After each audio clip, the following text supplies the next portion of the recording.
for Super Fight Night episode. Actually, the first Super Fight Night episode we're going to have, but this is episode 14 either way. We have got the top perennial contenders all in action tonight in Anaheim, California, in the Honda Center. It's going to be epic. I'm excited for it. Hopefully you are too. You know, ultimately, what we've done so far has been a phenomenal, flat-out phenomenal couple of shows, and I'm really excited for this one because we have the top perennial contenders. We got rank 1, rank 2, 3, 4, 5, 6, 7, 8, 9, 10. We've got all fighters from different ranks competing and normally in fights that may have not happened. So some of the most dream fights in ways are going to be on display. My goodness. I know you guys heard the impact of that. By the way, folks, we're kicking things off in the welterweight division. The ranked number 8, Neil Magny, who's 2-2, takes on the 1-1 Tim Means. And these guys are just connecting. Look at that. See, that right there is the connection of combination. He went for the upcut first and followed up quickly with the jab. That's what you do. That's how you soften up. Neil Magny right now is outstriking Tim Means. That was a good takedown. That was a beautiful... I mean, it went from the Muay Thai plum. He then went for what looked like the inside trip. Could have easily been taken as a hip toss. Anytime you are in a ground fighting beautiful execution. You're potentially playing with fire. And he's already going for the triangle choke, and so we just started this. You know, Tim Means is actually a really good submissionist. It's kind of specializes in jiu-jitsu to a point, but this arm triangle seems to be locked in. This could be a very bad spot, and this is not looking good for Neil Magny, who's actually able to get out of that one. It seemed to me that Tim Means was kind of stuck in that same transition and wasn't able to really get past where he needed to be. Also, by the way, folks, we only have 2 streams this week. UFC being one of them, and Dead by Daylight being tomorrow. Due to the fact this is kind of a busy week for me, I do have a very big exam coming up for college, so I want to make sure I'm 100% prepared for it. Look at this, and you're seeing this once again. We're seeing Tim Means able to transition. He was the one who got taken down. That single leg, takedown. And he was able to, again, capitalize with another submission. We've had the guillotine, and now, now the guillotine before the triangle. And once again, he's finally been able to transition, but again, a little bit too late. And Neil Magny is able to escape. That's the second time he's escaped danger. See, this is going to be a tough one to score, because a lot of people to the eye, oh, wait a minute. I think that is an arm triangle, yeah. You know, if Magny, Daniel Cormier just said it perfectly for him before I could. But at this point, this is going to be a tough spot, because if he's able to transition one more time, it's over.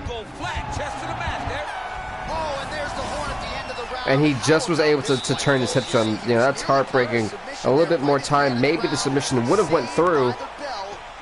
And Tim Means was absolutely saved by the bell there. But this fight has surprisingly been just all-out war. I mean, these guys are not giving each other a second to breathe, you know? Oh my goodness. When you hit a hook like that and another great hip toss. So inside the open guard of his opponent, you got to be careful playing around for too long here on the ground with this guy. So Magny here in this top position.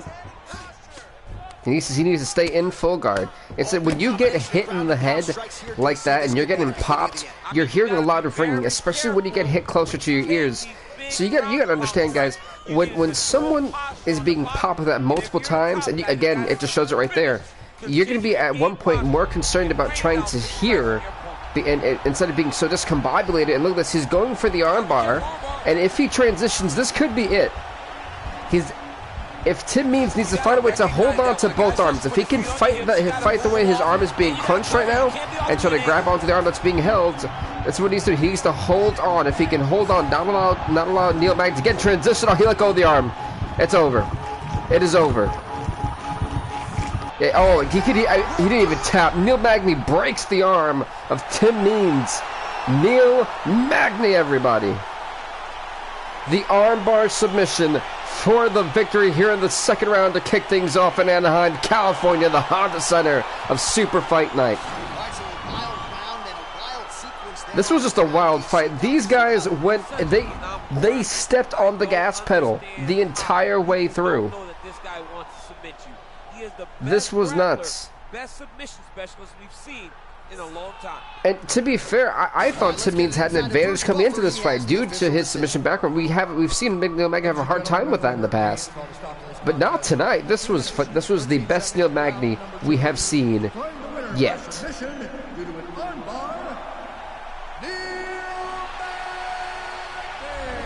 Congrats to Neil Magny. Magny goes 3-2. Tim Means will definitely be unranked next week. Poor guy, as he goes 1-2. But folks, before we move on to the next fight, I'm going to make sure I kind of update everything on my little sheet here. There we go. You know, that was an epic first fight. By the way, the main event tonight is going to be Hall versus Jones, so you don't want to miss. Next up in the men's bantamweight division, it is rank number 7, Rob Rogers, who's 5-4, taking on rank number 10, Thomas Almeida, who's 4-4. It was actually going to be a big bout. Almeida just getting the ranking. Rogers has been kind of on a losing streak as of late. You know, he lost in the men's bantamweight tournament, then he lost again on a previous fight night. So he's come on a 2-fight losing streak. Almeida a 2-fight win streak. So who's going to break their streak? You just don't know, right? You don't know who's going to be able to employ their strategy. And why does it look like Rogers is massive? And also in every performance we have seen them put on, these guys seem to be the mirror image of each other. Oh, nice connection with that. Yeah, I feel like we're seeing a little bit of a glitch here. Take advantage. Nicely done. Because Rob Rogers should not be that tall. That's a good knee to the body. Well, just exhausting watching some of these takedown attempts. He's unable to get it there. And he's attempting them over and over again. How long before he gets discouraged? See, Almeida's got to be, It's going to be a stand-up fight. That's a big hook. When you get popped, you know, Rogers is a boxer. This guy will stand up and fight no matter what. Oh, and Rogers is actually a former title contender, a challenger. So you're looking at a guy who's been to the scene, he's been to the dance, he knows how to, he's trying to get back there, and he knows what he's got to do, but he's been on a losing streak, and oh, if Almeida would have held that neck, that could have been a guillotine choke. Oh, and he connects there. His hands look good to him. So fast. I mean, Nice upcut. That's what I've seen a lot of fighters do recently, especially as of late, is they'll wait for their opponent to get aggressive, to try to go for that takedown, maybe a double leg, maybe a single leg, and then follow up immediately with a counter uppercut. And you see how quickly the whole thought process for their opponent kind of changes a little bit. And a beautiful hip toss. What's up with Almeida dominating with jiu-jitsu here. And wrestling, sorry, also, you know, give out the wrestling.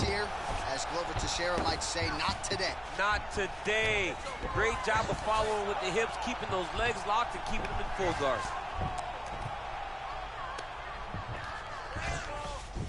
But no, I mean, ultimately, I really do feel that people are kind of sleeping on Thomas Almeida, a guy who truly...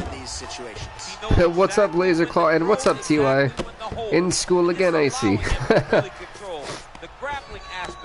Yeah, I just got done with the college class, but I feel you on that one, man. What's up to Dean? And look at this, the armbar. Thomas Almeida refused. This may be doomsday for Rob Rogers because of a 3-fight losing streak. The armbar has been applied. Are we about to see a first-round submission? Thomas Almeida to tap out Rob Rogers. It happens. And he taps. He taps. Thomas Almeida gets the submission victory in the first round. Wow. You want to talk about dominance, folks? That is exactly what we just seen. Wow. And it's funny, I mentioned earlier about the jiu-jitsu and wrestling. I'm telling you, Brazilian jiu-jitsu is such an effective martial art. I don't know what it is, but it is so effective. Like, when you see the people who actually train in jiu-jitsu, they're one of the most lethal fighters on the ground. It's just a fight you don't want to have. They're so diverse in what they can do. They have multiple tools to use to beat you. It's incredible. But anyway, folks, Thomas Almeida goes 5-4 now. Rob Rogers 5-5. Wow.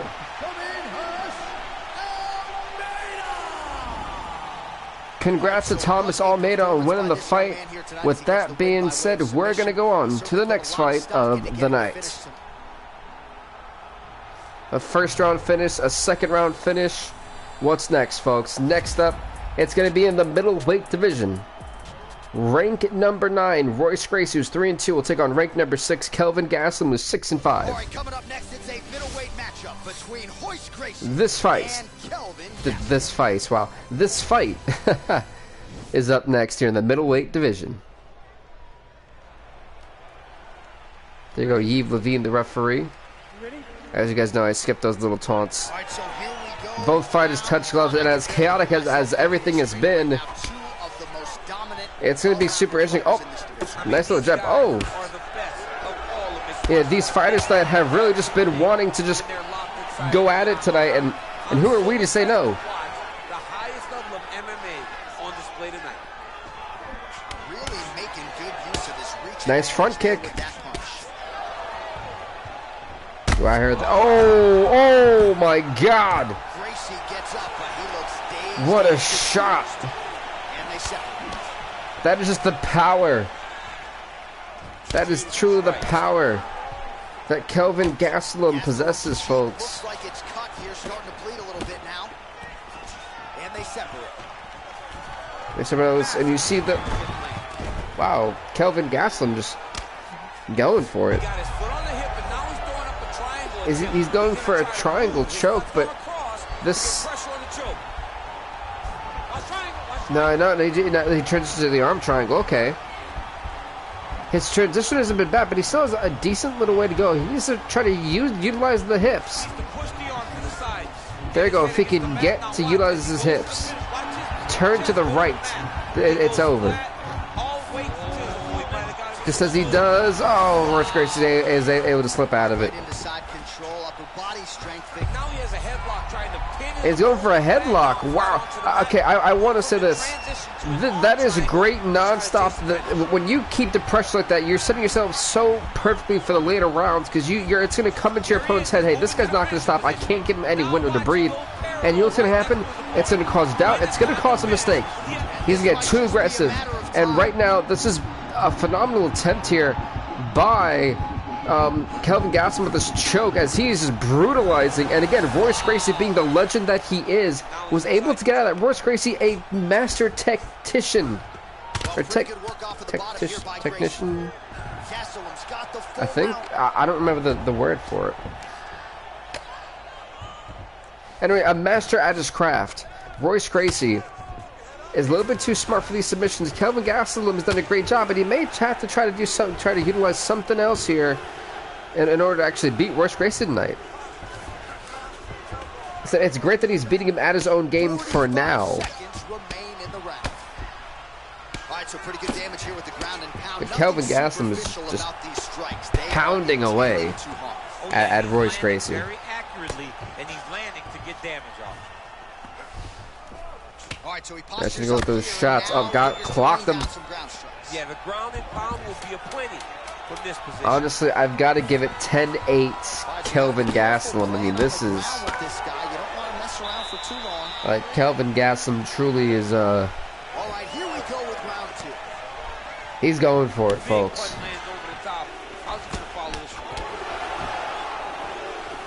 And like, I mean that he is truly going for it.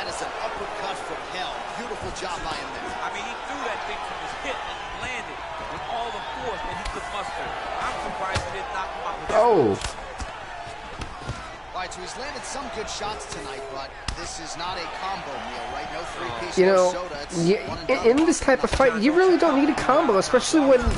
Oh, that is a great combination. That straight hook followed by the kick, but then Royce Gracie did a great job of taking him down for the takedown, and now Gracie's in control. This is where he could potentially go for a Kimura. There's a couple of options that Royce Gracie has, but he's got to be careful. I mean, he busted Kelvin Gastelum open with that shot. So now that you have a bloodied up Kelvin Gastelum, and you saw on that punch, there's a lot of blood just spewing. Just getting worse by the minute. Rated R tonight. 3 minutes remain in the round. So when you get punched, you got blood coming out of your mouth. That just kind of goes to show you the extent of just how brutal not biting on your mouth guard is. And how crucial, I mean, not crucial. A lot of top pressure being applied here as he works out of side control. You can hear just the shots. I mean, he's getting clocked right now. Is there once again. Strong work here by Gracie. He's putting him in exactly the positions he needs to be in right now. He's able to relax here. Oh my goodness, wow. Being a veteran of so many fights, that as long as he's on top, he's winning. He feels like and this is what makes Royce Gracie such a dangerous fighter, such a skilled fighter, is that he was getting absolutely mauled the first round, and now he's come back and did the same thing Gastelum did to him now in the first round to the second round. So that is a true masterclass. He's kept a level head, and now he's in control of the fight when he was losing in the first round. This guy is throwing punches to be effective, to throw damaging strikes. He's doing a fantastic job. Hey folks, this is the second fight card in Fight Night history to have just 11 fights if we did our UFC 3 series. But look at the clocked shots. Wow. Now trying to hip escape. He's just trying to move out of this position off the bottom. Gastelum may have saved himself. He's got the guillotine. Gracie kind of set himself up for that one. And that may actually give him a point, because I was going to give it 10-8 to Royce Gracie. There it is. Oh, now he's in trouble. If he was about to counter it, yeah, if he was about to counter it. Oh, and there's the horn at the end of the round. So the fighter was really caught in the submission there. In a way, I want to say 10-9, but I think we're at an even fight. I'm gonna say 10-8 Royce Gracie. I think we're tied 18 apiece. In the tail of the tape, DC. He's got the reach advantage and certainly made good use of it there in landing that jab. Strong hook. Well, actually, that was like a 4-piece combo right there. And outstriking, see that's from Kelvin Gastelum needs to keep it on the stand-up. He is outstriking him up and then gets hit with a hip toss. People seem to always forget that Royce Gracie's wheelhouse is the ground. That is where he's mastered his craft. That's where jiu-jitsu and wrestling come to play. What's made Royce Gracie famous. Oh, you gotta start moving those hips. What you should do initially, right, is start to push at the knees. Push at the hips, create some distance, shrimp, and try to recollect half guard. Half guard sucks, but it's much better than being mounted fully by your opponent. Working off of his back here. Looks like he may try to hip escape. Well, hard to win fights in mixed martial arts. Yeah, when you're getting clocked, I will always give these fighters credit. I could never get... Look, listen, he's going for another guillotine. How many submission attempts has he went for in this fight? It's got to be at least 4 or 5, you know? What's up, dumb flunk?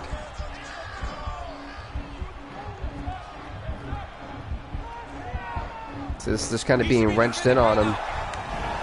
And Royce Gracie somehow surviving. This has been a phenomenal fight.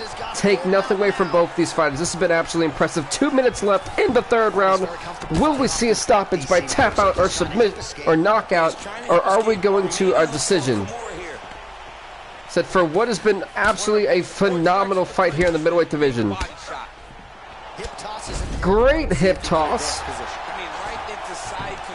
It's funny, both guys know that they have a round apiece. martial arts, then these type And they are of transitions brawling and scrambles on the to get the upper hand here. Really be entertaining. So as a fighter, you never want to leave it to the judges. It's a 50-50 call when you do that. Right at the cut of the eye, just making sure he knows that I'm going to be targeting it. Keep your hands up. And when I mean, both these guys have went to war tonight. Nice knee to the face. Good takedown. We've got 40 seconds left. Are we going to see a potential tap out? Side control now, DC. A lot of options at his disposal from here. 25 seconds. 20 seconds to go in the fight. All right, he's got side control. 10 seconds left in this fight. Are we going to a referee's decision? I think we are. Right eye's looking pretty swollen. What a fight. What a fight. I really am curious to see what the judges thought in terms of who won. I mean, round one right here. This is absolutely Kelvin Gastelum's round. There's no doubt about it. Round two, same thing. It is definitely Royce Gracie's round. Round three now. This was a 50-50 fight. This was a wrestling match class, and we really don't see from Kelvin Gastelum. This is going to be a tough one to call. Exciting things you can watch in all of mixed martial arts. Ladies and gentlemen, after 3 rounds, we go to the judges' scorecards for a decision. The judges score the contest 30-26, 30-26, 28-27, and 30-26. What the hell? Kelvin Gastelum gets it by unanimous decision. Wow, and the judges kind of the score of that fight. I'm not sure if I agree with. I'm not gonna lie. I kind of think they're a little bit too harsh with a 30-26. But anyway, Kelvin Gastelum 7-5, Royce Gracie 3-3. Next up, folks, we're going on to the women's bantamweight division. Ranked number 2, Sarah McMahon, who is 7-4, will take on ranked number 5, Ketlin Vieira, who's 2-2. This fight is up next. Between Sarah McMahon and Ketlin Vieira.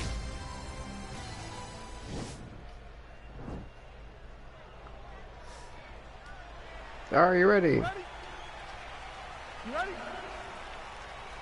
All right, so here we go with round one of this highly anticipated affair. And well-rounded doesn't even begin to describe it. Both women have every skill in the book. Both of them have every skill in the book.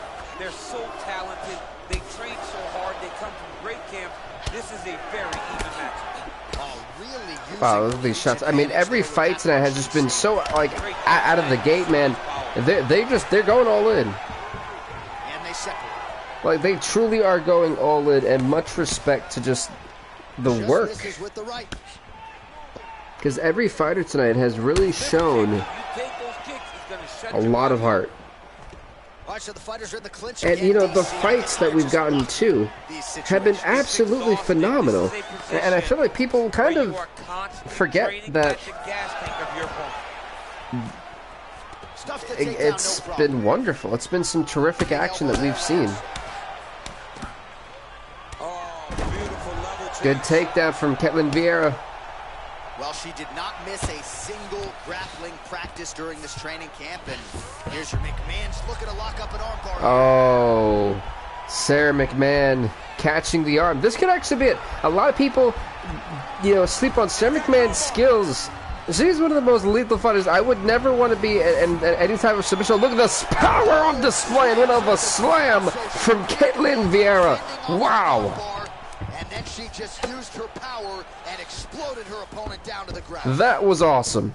Well, she was long on. You know, this crowd in Anaheim has honestly been treated to some phenomenal action tonight. It's very difficult to keep up with her on the ground. And so when you get, oh my goodness, this is not a good spot to be in.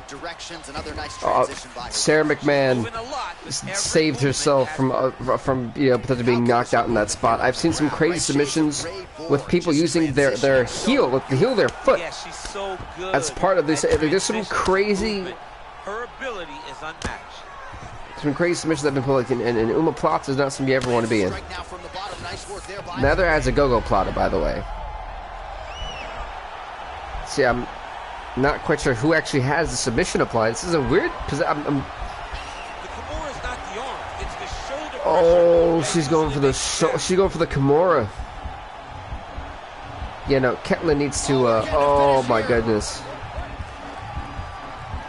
We actually might be getting a finish, folks. This looks nasty. And this might just be a matter of time. All what it took is a little bit more twerk, or twerk, I think it's called twerk. Not twerk as in like twerking, I meant twerk. And she's going for Kimura. Now she's in trouble. See, now this is where it's interesting. Oh, she turned it around to an armbar. This is nuts. You want to about brilliance? Oh my gosh, it saved Raz the Bell. Well, I wasn't looking at the time. I was as heartbroken as this crowd was. I was really wondering if she would have got out of that.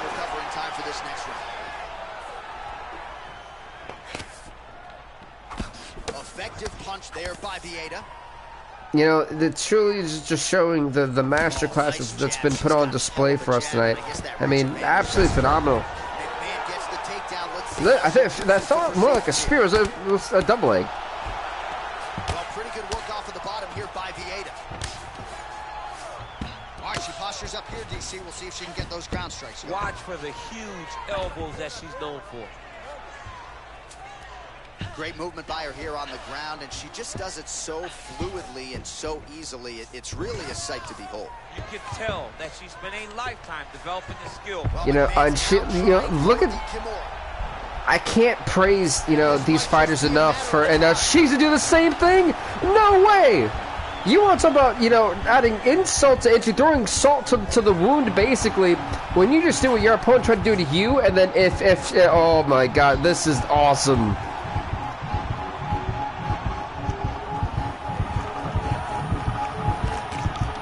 I mean, yeah, we knew that tap out was coming. Yeah, really nice job by her there to execute the submission. Clearly she had an opening and she closed the show pretty effectively there. That is one of the bigger wins of her UFC career.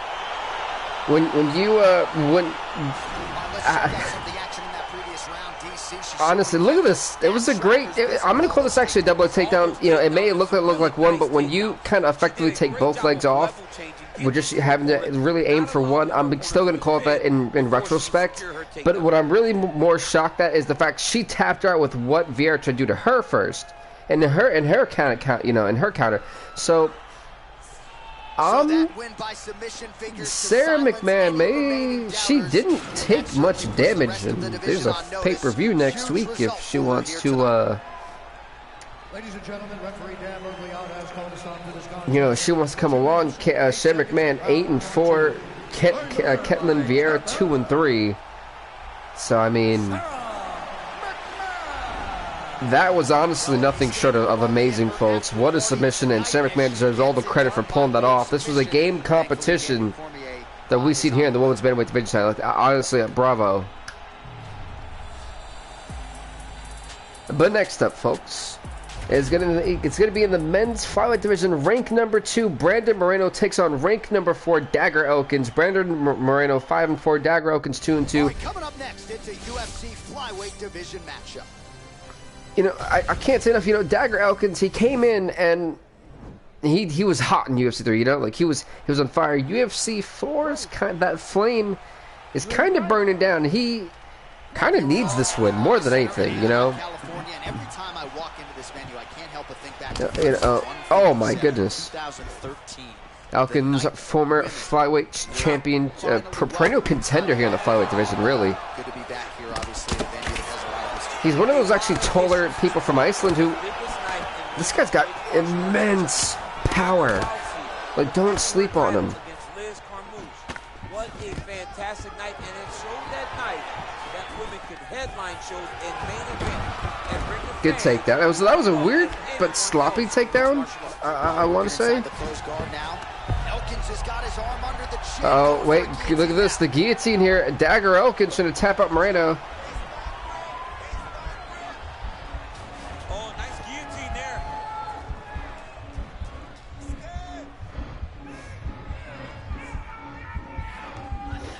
Look at this. He's just choking on it. He was wretched up, but you can tell Moreno was getting. What is that tattoo on his back? I'm sorry, what is that?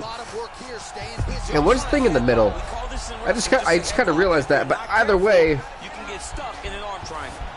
when you're in an arm triangle, you don't really have much room for error here. You've got to keep both of your arms locked. Then you've got to try to figure out, all right, how am I going to get my head out of this position while I protect my arms? I mean, right now, in the spot that Dagger Elkin's in, it ain't looking too good. Right now, he's given up a really great position, but now he's got to try to find a way to hang on, slip his way under. And honestly, I think Moreno may have given up on that choke. Offensive options for the bottom fighter than in the half guard. Absolutely more offensive options, because now you can just start to get away. You can just go to a wrestle stand-up, get to your knees, post your hands, don't allow... This has been an odd first round, but these flyweights are there, just like all the other fights, really just going to war. But it's so much more free-flowing than a half guard in the side control, because all you need to do is just get the opponent's... That one's getting rocked right now. His legs are not controlling anything. And they're battling in half guard. So you have more freedom to use yours. Oh, man. So when you're getting popped like this, Elkins needs to do something. He needs to get out of this position and was smart. He was really losing a lot of points, in my opinion, because right now this round for me is 10-8 Brandon Moreno. I don't feel Elkins has done enough at all yet to actually... You know, I think being 10-8 is kind of generous, if I'm being realistic. And a good hip toss, but now what does he do with this? We see him get dominated on the ground for most of this fight. He has to do something useful within these 20 seconds to maybe try to push to a 10-9. Because he's definitely, in my opinion, lost this round. This is a good position from full guard. Go to round number 2. My personal view, 10-8 Brandon Moreno the first round. Round number 2 underway. Let's see how this goes. Let's see if the strategy has changed for Dagger Elkins. Does he keep it on the stand-up? Which I feel like he should. Personally, he was losing the fight on the ground. He needs to outstrike. He needs to have good takedown awareness. And he needs to stop Moreno from getting those little two-piece combos and then following up in transition for a takedown. If he can stop that, see, once again, fell right into it. We're in full guard. He's going to half guard. What is he going for? Another arm triangle. And this could be trouble here. Looks like it's pretty tight. He's trying to work his head out of harm's way. It might be over. I don't think it's going to be over. I mean, in transition, this was flawless for Brandon Moreno. Brandon Moreno's been firing on all cylinders. But Dagger Elkins, once again, his arm is kind of protecting his face, kind of protecting the neck, and he's got his hands claps in. So yeah, you know, he was able to slip out of that. Let's now try to follow up with the guillotine. We've got the guillotine, and we're still stuck here. And, you know, Dagger Elkins has been. He's finally leaning back, but he needs to kind of go all the way back. Make sure you can wrench on the throat, on the chin, to add extra pain, make it very uncomfortable.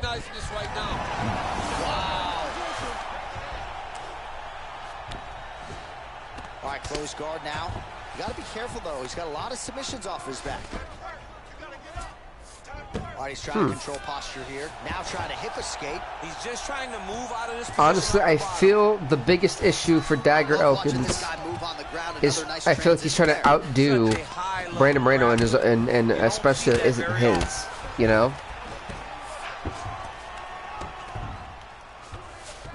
Well, both fighters pretty comfortable on the ground, DC, but you got to be very careful hanging out here for too long if you're his opponent. Oh, he's got the ground and pound going now. He's putting him in exactly the positions he needs to be in right now.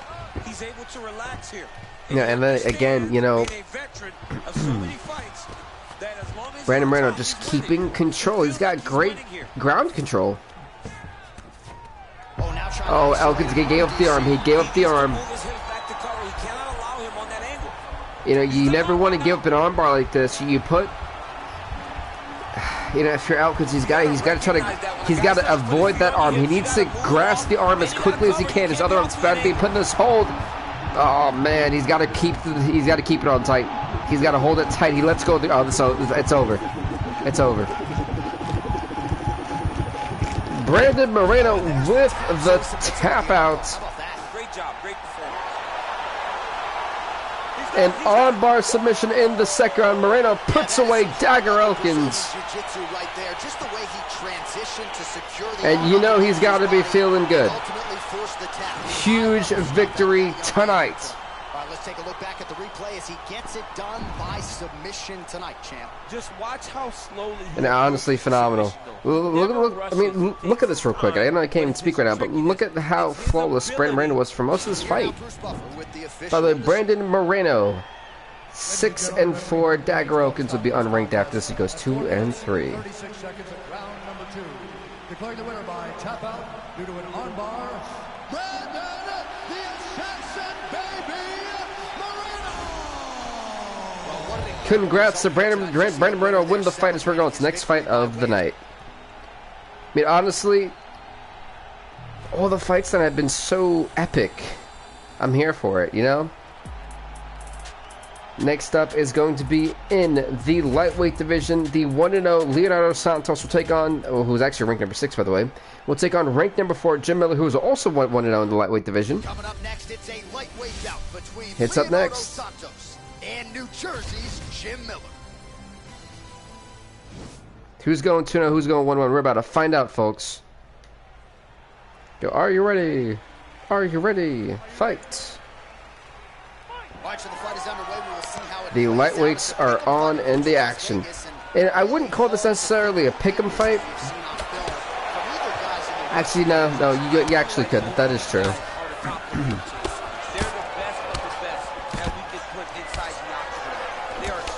Just see, these guys are just tearing. And they're already on the ground. That was quick. All right, so inside the open guard of his opponent, you got to be careful playing around for too long here on the ground with this guy.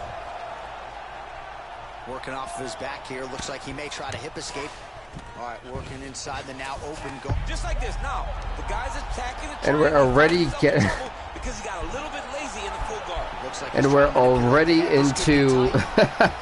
I can't believe we're already into submissions. This is awesome. Look at this.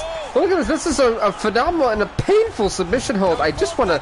Oh my goodness. And a beautiful. Just into the armbar. Oh, Leonardo Santos gets away. Never mind. Ooh, right into side control, DC. This is where you Now, right now, if you paid for the ticket here in Anaheim, California, in the Honda Center, you are loving every second of the non-stop, insane, off-the-hook action. This is nuts. It's nuts, it's crazy, it's awesome, it's fantastic. This is Ultimate Fighting Championship for you at its finest. Can't fault him for his activity. Wow. Landing strikes here from the bottom. Nice work by Miller.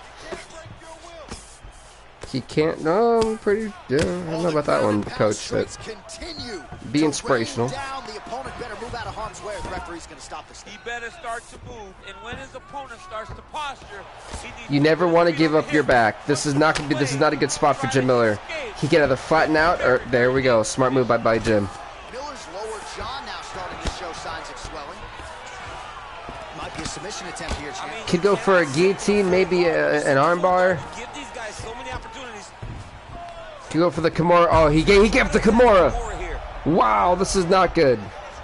You never ever want to give up a Kimura like this. And now, but he transitioned to the armbar, so he kind of saved himself, honestly. But I think Jim Miller is actually in a good spot, trying to avoid the submission. 1:03. Who's gonna get it? And Jim Miller able to survive. He does not want to tap out tonight. You get side control in the fight. What is he looking? When I get to the side control in the fight, and I believe this young man should do the same thing, it's secure first. Grab everything inside. Look at those clocked Make sure your shots, man. elbows are in. Make sure you've got something locked in so your opponent doesn't just squirm away. Punch short punches, but try to make the opponent make a choice. Either he turns back into you, you take your front headlock, or Oh my you turn goodness. the opposite direction to throw your hook in, and you start. We're going to round number 2 after an epic round number 1. Round 2 is underway. They touch gloves raw for round number 2. Now we get back to range.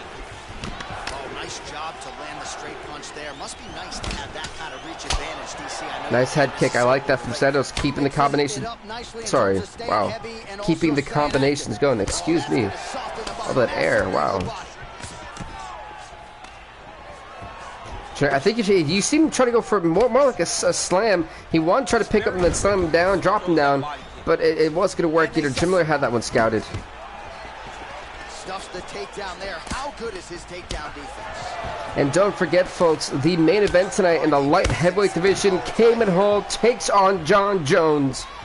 It's going to have definitely big implications for the future. Oh, what a great counter, and what a great hip toss. He used Santos' momentum to basically throw him and slam him down to the mat. That was a beautiful awareness. Wow, and great takedown defense, too, because he turned it into a maneuver of his own. So in a way, the defense came offense. This is some serious ground and pound here, DC. He's not just staying busy for the sake of staying busy. These strikes are doing damage. Oh, yeah, no pity pat to this guy. This guy's trying to land. He's trying to land effective strikes.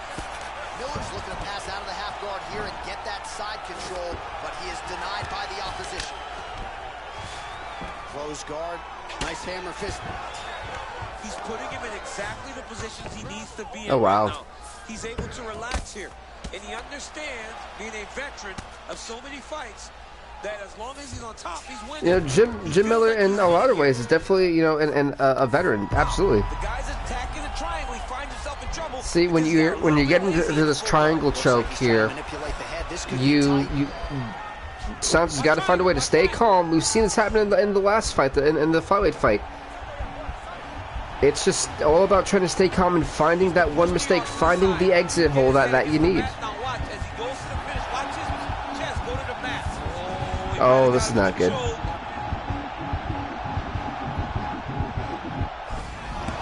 Oh, okay, he's able to survive. All right, I was like, oh, he may be tapping that action. Never mind. Well, side control to me feels like a little bit less control because now my legs aren't really doing anything anymore. Now but you know, so far I know that I have one more planned stream, which is on Wednesday. It'll be the Dead by Daylight stream. Let's see. I don't think I'll have another stream this week. If I do, it'll be because I kind of really got down to the material for my test, and I'd probably do it like a Saturday. So, just kind of keep in mind, there's definitely 2, potentially 3 this week. Working out of side control here, his opponent trying to control posture, but you got to be careful here. And that's the end of round number 2. Alrighty, fight.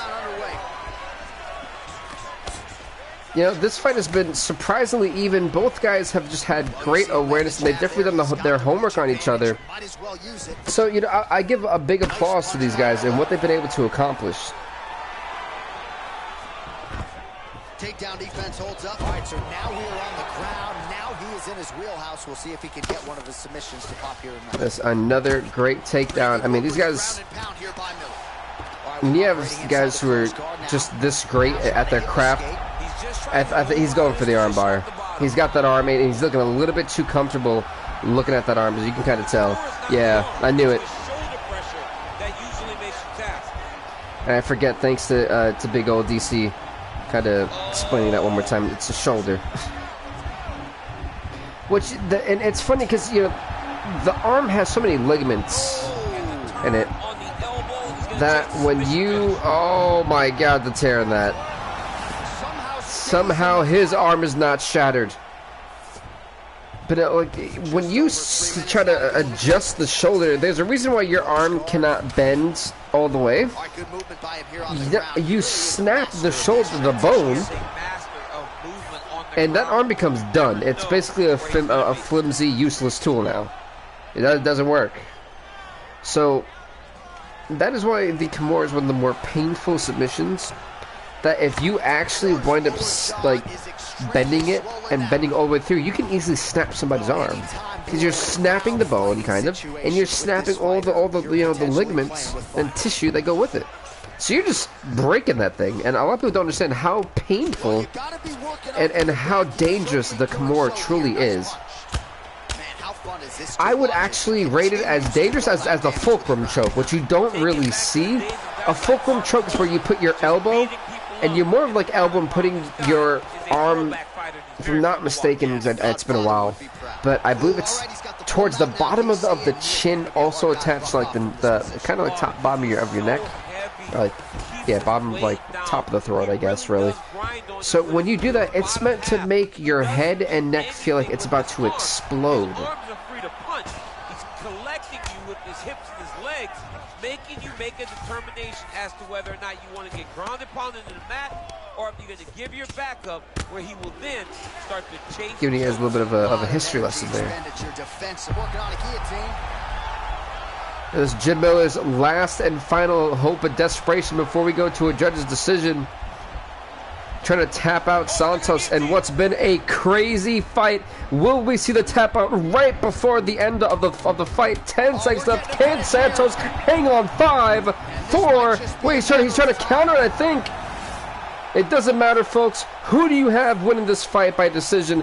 This was such an even fight. I'm even okay with a draw. Wow. This was so 50-50. This may be 29-28. Ladies and gentlemen, after 3 rounds, we go to the judges' scorecards for decision. The judges score the contest 30-25, 28-26, and 28-26. 30-25, 28-26. What the hell?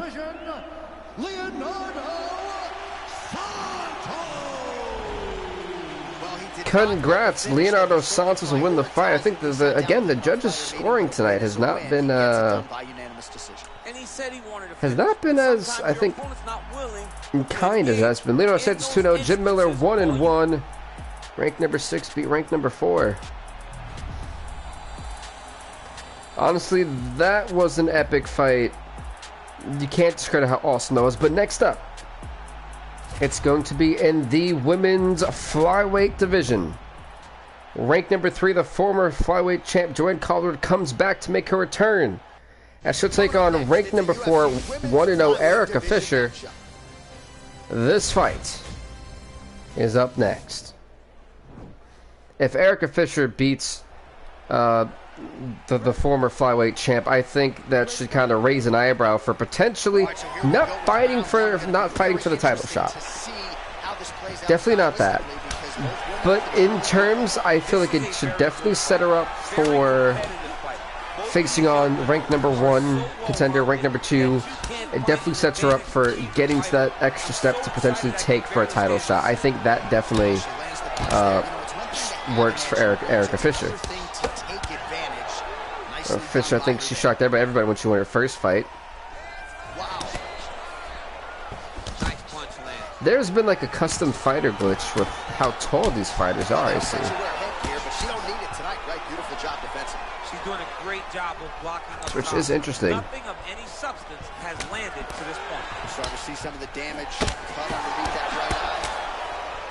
Oh, can't take it now. She has to react. She has to go chase. Look at this. Erica Fisher just bopped Joanne Calderwood. There we go. All right, she's going for the arm bar here.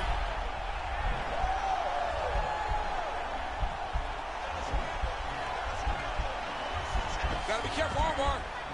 Look at this armbar, though. I mean, hey, look, you gotta admit, this is a great showing already, but what a slam from Joanne Calderwood, the former flyweight champ. The former flyweight and bantamweight champ. I forgot. Is it bad? Either way, Joanne Calderwood is basically a 2-time champ. That's what I want to say. In 2 different divisions, by the way.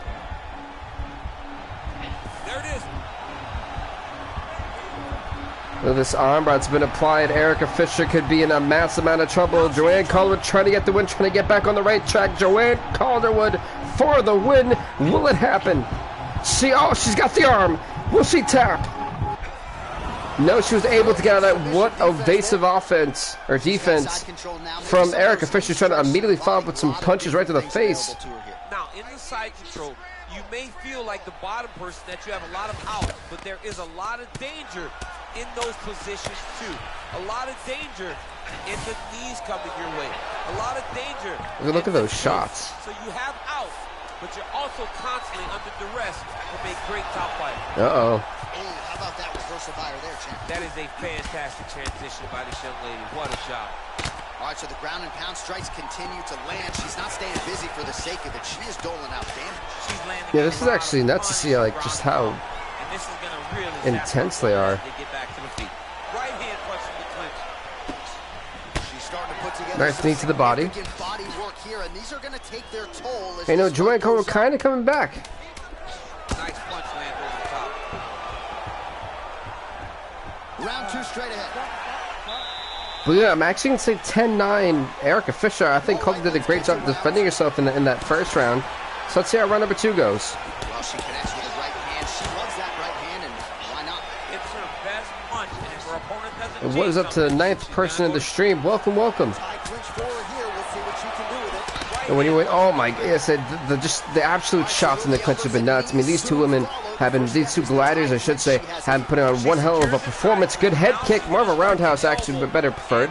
And I love, it's like the calf kick is so underutilized. I wish more people use it. When you kick somebody's calf, they're gonna feel it, even if they block it. Yeah, your foot's gonna hurt, but they're still gonna feel that. When you kick somebody in the calf, man, there is no greater pain in terms of being kicked down below than a calf kick. That was a great hip toss, more of a Muay Thai hip toss actually.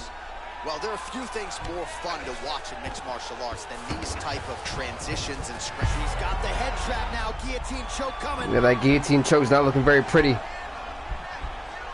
Joanne Calder could be in a world of trouble. She got some, but now she needs both her feet on the back there, at least on the tailbone. This would be kind of an effective guillotine, yeah. And Joanne Calder would kind of whatever the guillotine. It wasn't even that much of a big problem for her. She has a tremendous amount of success in this position because she's so knowledgeable. And look at those shots. Right side underhook, and she just goes to work with that left arm. She's posting and elbowing. She's building her posture and punching. There are just so many different ways for her to score strikes from this position. Oh, and she gives up her back. This is not a fighter you want anywhere near your backside. We could get a finish here in the not-too-distant future. Yes, she's very dangerous from the top. She's so good at controlling the hips. She's so good at just being aware and taking advantage of any opportunity to finish. That kind of just like waiting to see the next big move. With the chance to try to end this fight. Well, she did not miss a single grappling practice during this training camp, and here's your evidence. Outstanding movement on the ground. She looks like a master of grappling with the great movement that she's showing. Oh gosh, she's clocking right in the face with those side jabs. Well, she was long on grappling experience coming into the UFC, and you see her chops here, just beautiful when it comes to the transition game. It's very difficult to keep up with her on the ground.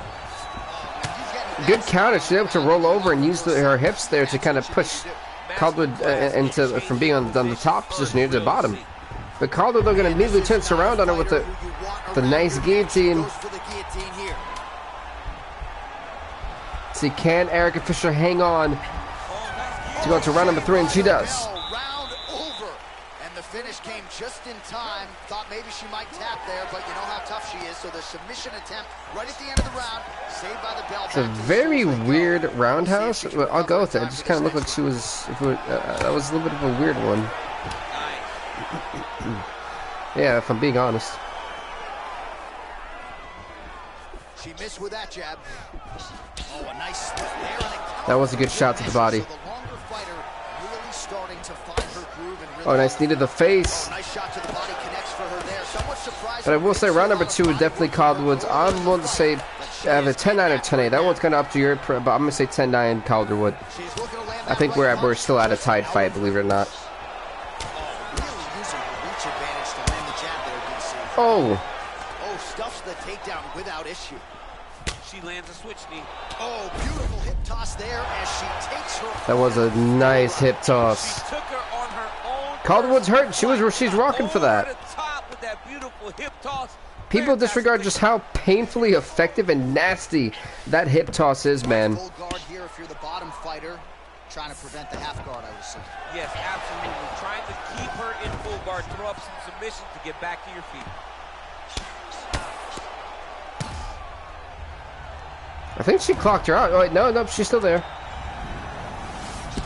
However, Erica Fisher just kind of transitioned and countered her. I have no idea. That's a first for me, but that was impressive. She's making each and every one of them count. Doing a very, very good job of landing shots, landing them in combination, and making them all matter. She's trying to guillotine. Oh my goodness, it's tight. To be honest, with the guillotines, it hasn't really gone anywhere for either fighter, so I wouldn't be surprised if this is kind of more of another lackluster one. I mean, we've seen this position before. No one's been able to really clash their legs on the tailbone of their opponent's back. Yeah, you know, it's kind of been an empty guillotines for the most part in this fight. Keep it busy here off of her back. Nice offense from the bottom. Oh, sage work from the bottom here as she tags her with the punch. Well, you gotta stay busy from the bottom position. Can't falter here. She's doing a nice job. Well, pretty good shots. Oh. Well, maybe some panic setting in for her opponent as she continues to land with the ground and pound. She cannot deal with the pressure of the top fighter. She's so good at finding her strikes. Well, hard to win fights in mixed martial arts from the bottom, but nice work here in that position by Calderwood. Get some good shots, but honestly, yeah, we're going to this one. I actually have Joanne Calderwood winning the fight in this one.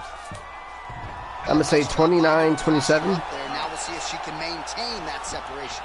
She has to recognize that her opponent will start trying to squirrel away now, but look for her. The official decision is in. It resides with Bruce Buff. Yeah, I believe that Calderwood's won the fight as well. Ladies and gentlemen, after 3 rounds, we go to the judges' scorecards for a decision.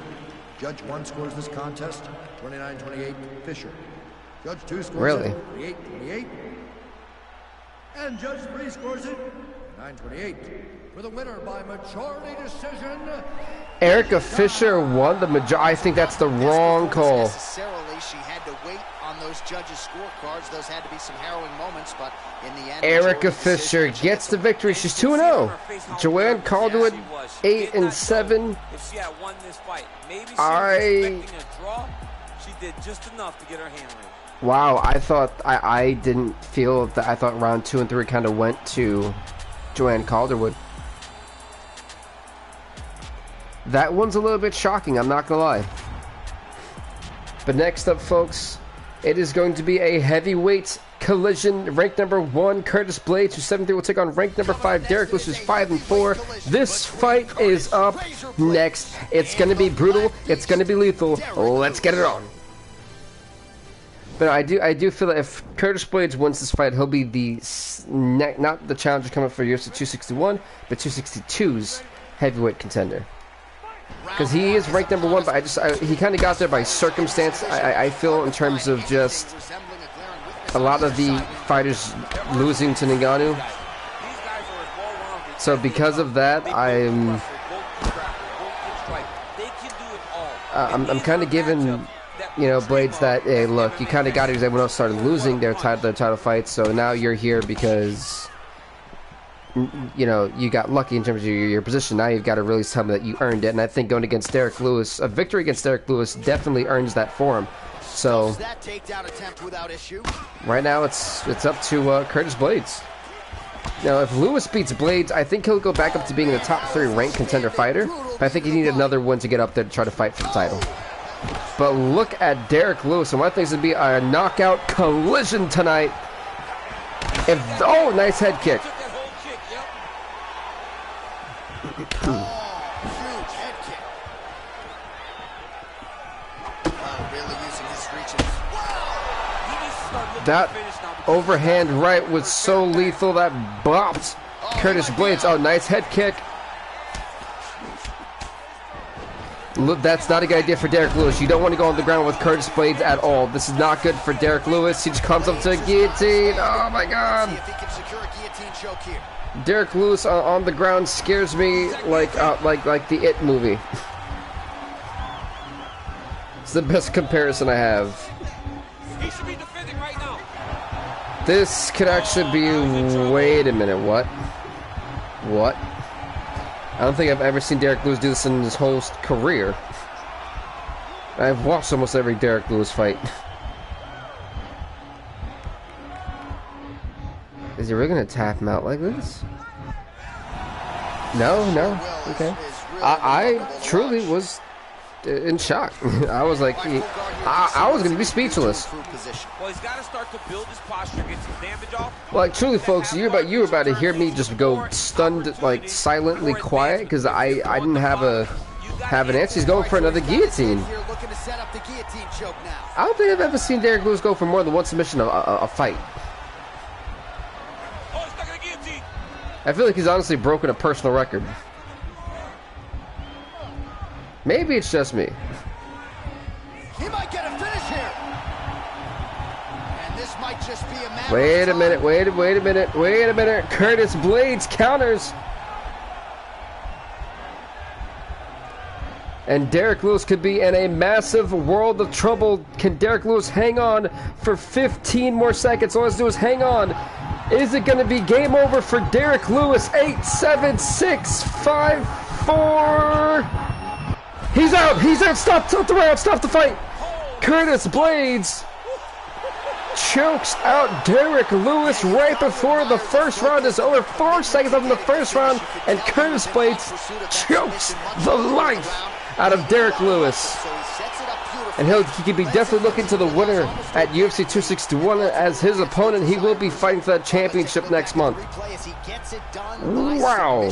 I told you, Derek Lewis trying to go for submissions scares me. Rush or panic. You are never safe when you're fighting this guy.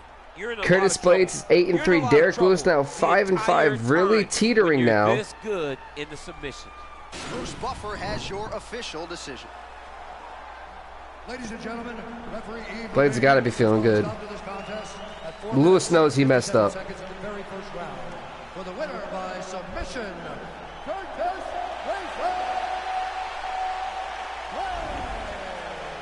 So there he is. Congrats to Curtis Razor Blades. We're on to the next fight of the night. He gets the job done in the first round decisively. He was not trying to leave anything up to the judges. He said, "Nah, screw that." Next up, folks, it's going to be in the women's strawweight division. Ranked number 5, Claudia Gadelha, who's 6-5, will take on ranked number 3, the former strawweight champion Angela Hill, who's 5-2, making her return since losing the title.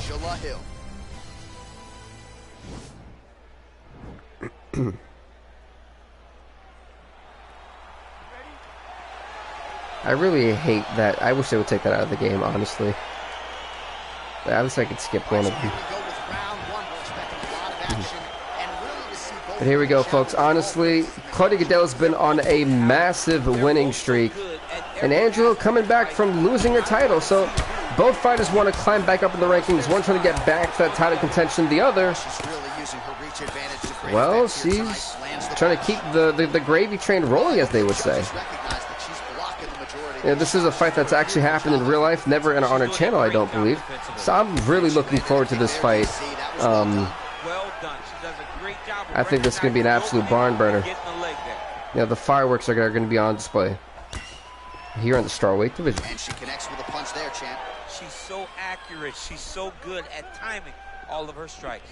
Head kick oh, big right hand there. It's funny for my UFC fans. Not only did we have a stream, what was it, on Saturday, I think, or Thursday? It was one of them one time last week. So now we're getting one again. So I know you guys are sitting there. This is like heaven for, you know, these two episodes being so quickly into it. Oh, it's great. Oh! She caught her in the choke. Will Angela Hill be tapping out this quickly here in the first round? She got caught. Is it over? And no, Angela Hill survives. And now she's in control. Here in the north-south position. Stay busy off of your back. She's doing it here. Nice punch. Strong bottom work here, staying busy.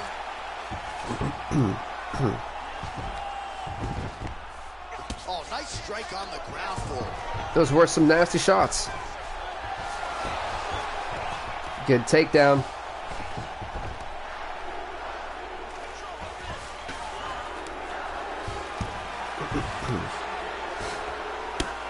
This Claudia now in control here in this. Oh, never mind. It's gonna be changed around a little bit. Now she's going to like this half guard.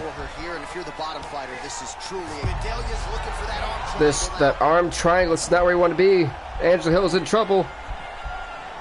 Let's see. Can Claudia Gadelha make any good use of this though? That's the real question.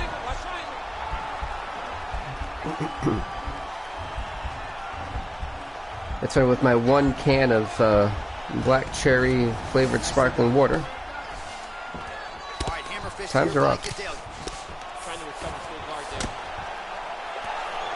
Oh, that's a nice job by her there to reverse the position on her. She was in trouble. Now she is the one handing out the punishment. Great change of position very quickly. Man, she is just non-stop on the ground, moving in all the right directions. Another nice transition by her there. She's moving a lot. And a great counter there from Claudia Gadelha. As we're going to be going on to round number 2. The guillotine choke doesn't matter. Yeah, we're going to round number 2. Round over. And the finish came just in time. Thought maybe she might tap there, but you know how tough she is. I feel like Evelyn has been on the show tonight at least for like 40 to 50%. Like, I've seen Dan every now and again. Herb Dean's been sprinkled in here.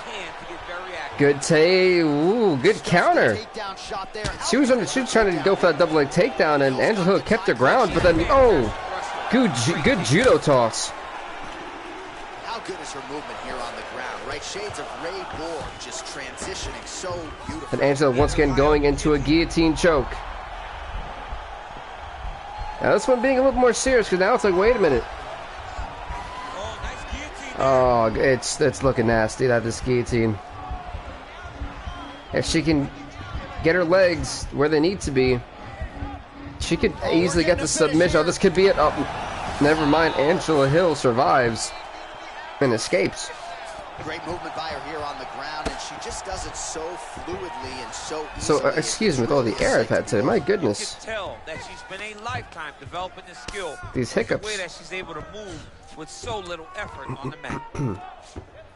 All right, she postures up here, DC. We'll see if she can get those ground strikes. Watch for the... Oh, those are some nasty punches. Claudia Gadelha's got to do something. She's getting rocked right now. And be going to her back is not a good thing. This rear naked choke. Is this going to signal the end of the fight for Claudia Gadelha? Oh, she turns around the worst. Oh, my goodness.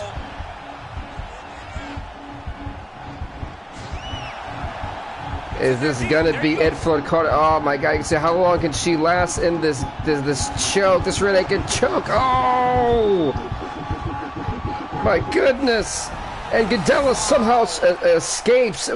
Honest, like disaster. You're looking to pass the half guard pretty quick. Oh, absolutely! Trying to get the half guard so I can start to get off ground and pound. This is exactly what she needs to do. Not only does it get you to a position to get off ground and pound, it also takes a lot of the danger away from your opponent off of their back. Half guard is not nearly as dangerous as full guard, so get the half. Oh, Gadelha's looking for that arm triangle.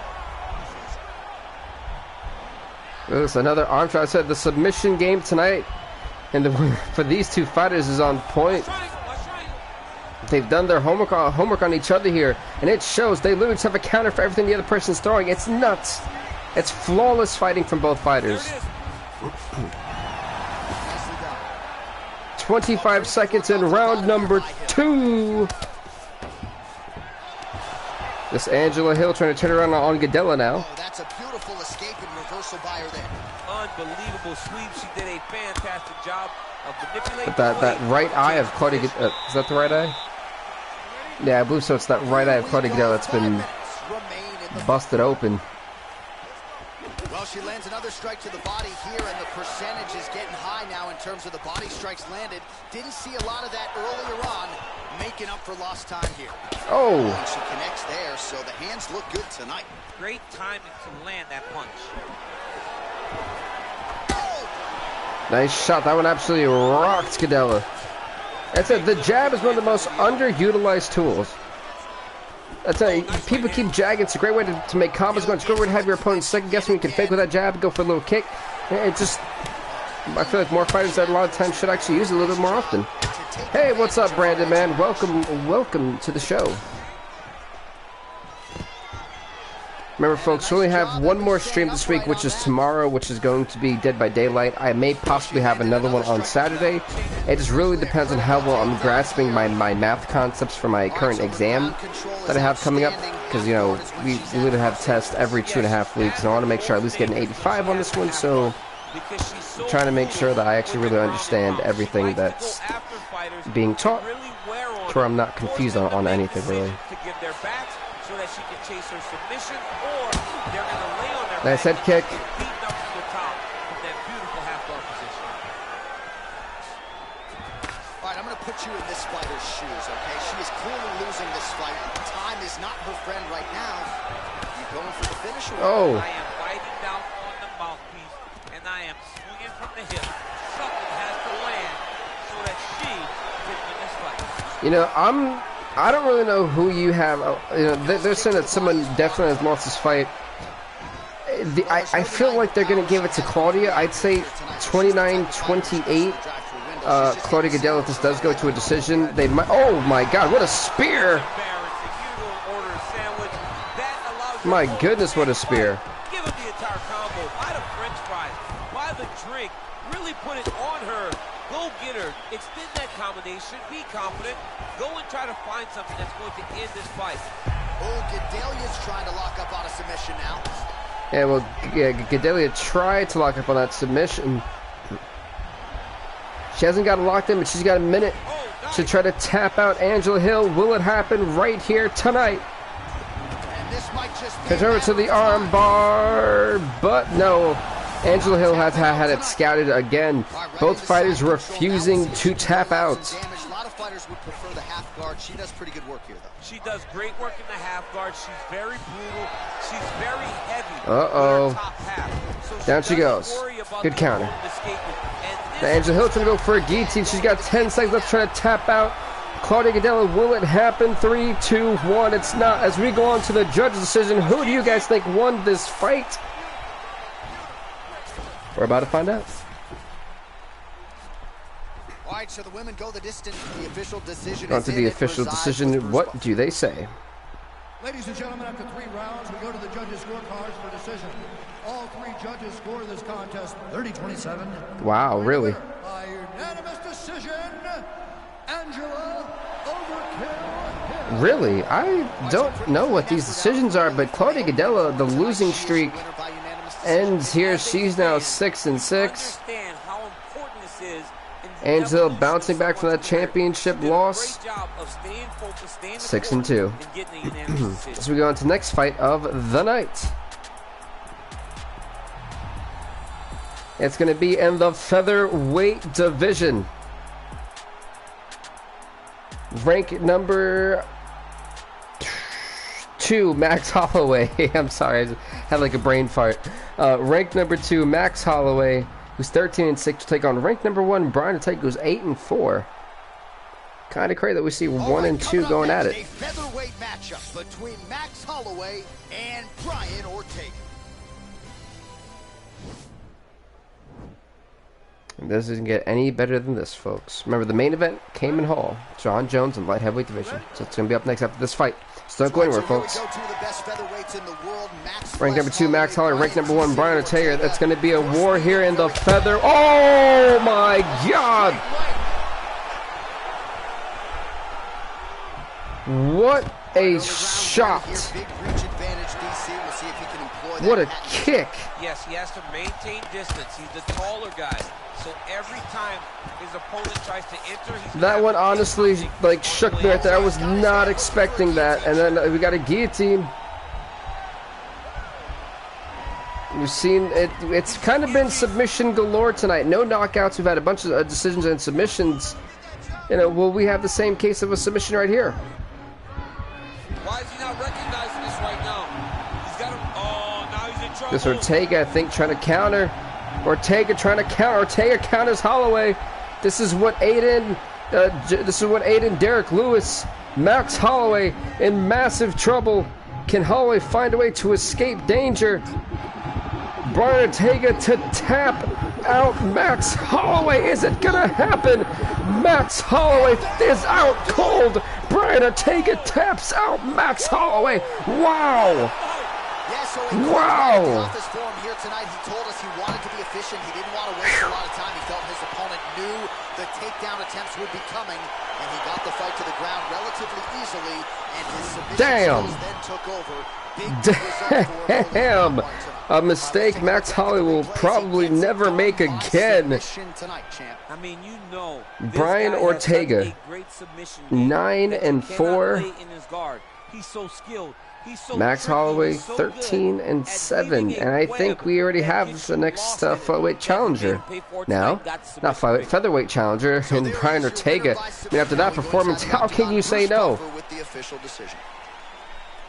That was, simply put, awesome. At 1 minute, 53 seconds of the very first round. For the winner by submission, Brian Ortega. Congrats to Brian Ortega winning the fight, as I am losing my voice, and we still have one more fight to go. Let's get to it. It's going to be in the light heavyweight division. Rank number 3, Cayman Halls, 4-1. Will take on rank number 2, John Jones. Coming up next, it's a UFC light heavyweight division collision. John Jones' record being 8-5. It's going to be an awesome light heavyweight collision. The main event right here, right now. Ready.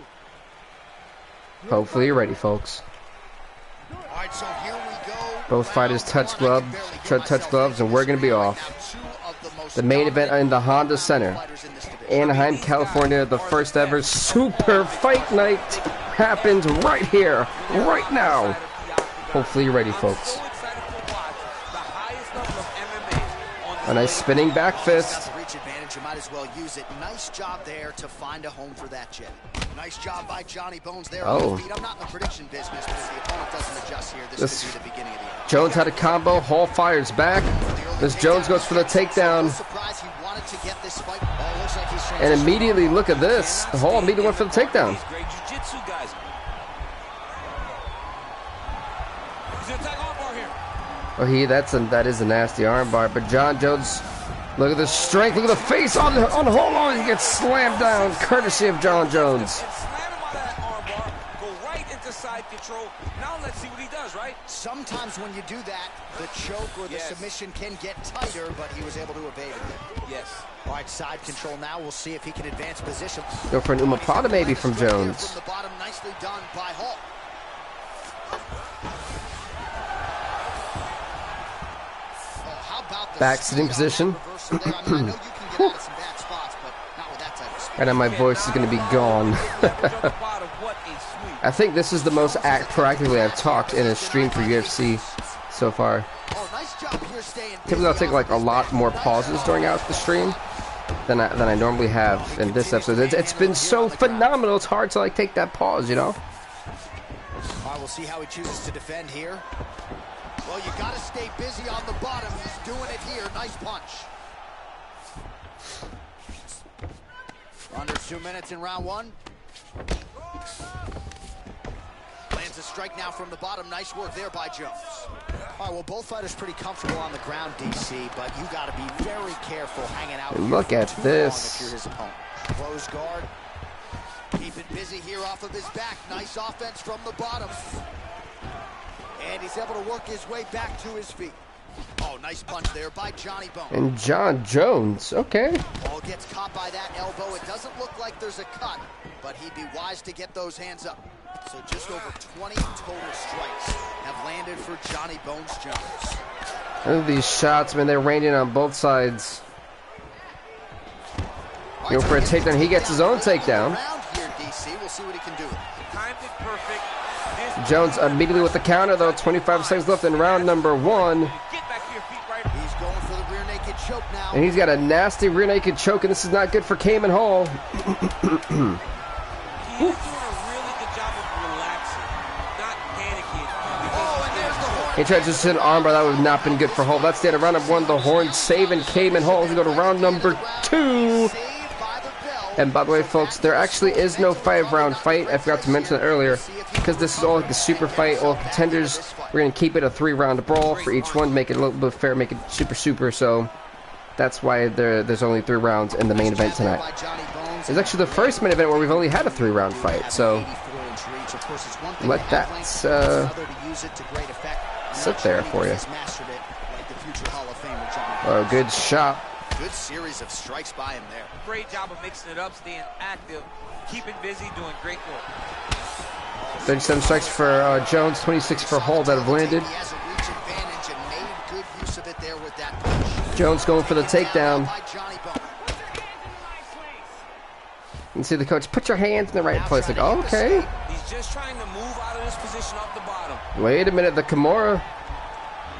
The Kimura is not the arm. The Kimura is such a nasty submission. We haven't seen anyone tap out yet. Will John Jones in the main event be the first person to? Oh, this looks nasty. There's a lot of time for Cayman Hall to really utilize this and destroy the shoulder. Oh, now is this going to be it for John Jones? And another... He taps! He taps! John Jones taps Cayman Hall. Cayman Hall wins with the Kimura. This is a shocking upset. Wow. It's so crazy because people think the pressure's on your arm. It's all your Cayman Hall goes 5-1. His only loss coming in the tournament we did earlier. I think Cayman Hall just earned himself a title shot, not for this month, but for next month. He is definitely gonna be the man. I don't understand how Cayman Hall has earned himself a light heavyweight championship title opportunity. This was nuts. He just tapped out John Jones in the main event in the second round. Second round. Wow, by Kimura too. Let's also remember that. So there he is, your winner by submission. Shocked. That is a finish they will likely be talking about for truly some time. shocked. Big win. Wow. Major statement made to the rest of this division. Ladies and gentlemen, referee Herb Gaines called a stop to this contest at 2 minutes, 17 seconds of round number 2. Declaring the winner by tap out. While the celebration is on in his corner, Congrats to Cayman Hall on winning the fight. I mean, honestly, not just the win, this is an upset.